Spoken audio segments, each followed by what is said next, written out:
When a person is able to stand in their own power, what does that feel like? And how does one get there? Well, okay, so how does one get there? My initial response is everyone has their own unique journey. With that said, it's going to absolutely involve some of the elements I've already talked about. So getting to know, if you don't know who you are, maybe you don't know what your strengths are at all. You aren't able to identify any of them.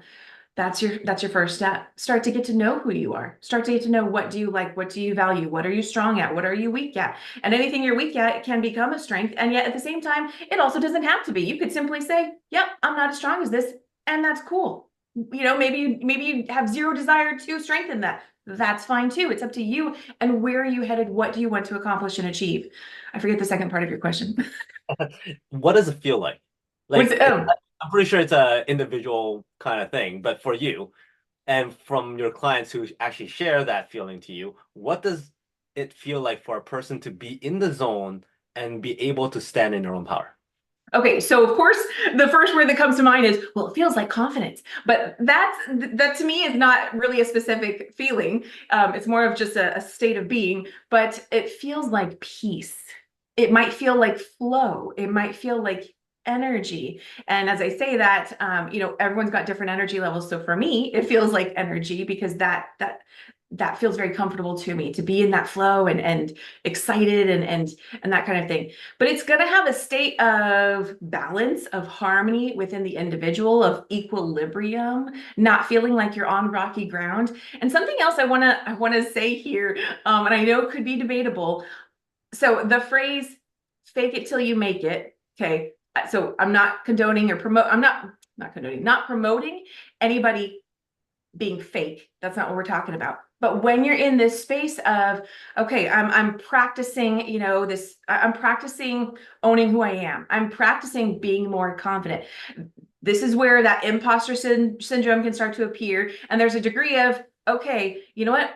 Wear it for right now. And so it might be like, yeah, my comfortable state of being is to not be confident, but I'm practicing being confident. And so there's a degree of, I'm going to fake it till I get there, right? I'm going to put this on for size. I remember years ago, I took voice lessons from my grandma, and I used to do a lot of singing. And she would say, "Okay, sing this song now as if you were Debbie Gibson," was a favorite of mine years ago. So anyways, yeah, some people might even be like, "Who's Debbie Gibson?" Anyway, so sorry, no shade to Debbie Gibson. I love her. Okay, my grandma would say, pretend that you're Debbie Gibson in this moment. And wow, what a difference all of a sudden, how much better I was able to sing because I was now putting on the energy of something else. Now, am I Debbie Gibson? No, I'm Kim O'Neill. But I can start to step into that energy by let's pretend a little, let's experiment. So I just wanted to introduce that in here because I know I can see some people saying, like, well, I'm not supposed to pretend anything that I'm not. But yet, how do you start to own something more that maybe the higher elevated aspect of you truly is? And how are you going to get there unless you start to experiment, try it on for size, and that kind of thing? So I think imposter syndrome is a very common experience for a lot of people. And I think what's ideal is when a person can recognize that's what's going on right now. You aren't yet recognizing, the expanded version of who the real you actually is yet. And that's okay. Give yourself some grace with that. I know we have to wind down soon, and I could talk for days on this stuff. So I'll leave it No, there. that is awesome. I like how you brought that in there because there's a lot of people who would say, I can't do this, I can't do that. But once you rephrase the question by, why don't you pretend to do this, make believe and play with that, and then all of a sudden they'll get into this mood of, oh, I'm pretending, okay, I can act this out, oh, I can sing this note, and it's just a different energy and just a Yeah. different mindset.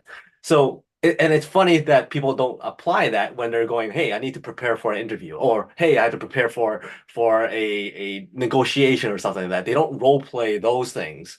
But if they did, it would probably boost up their confidence.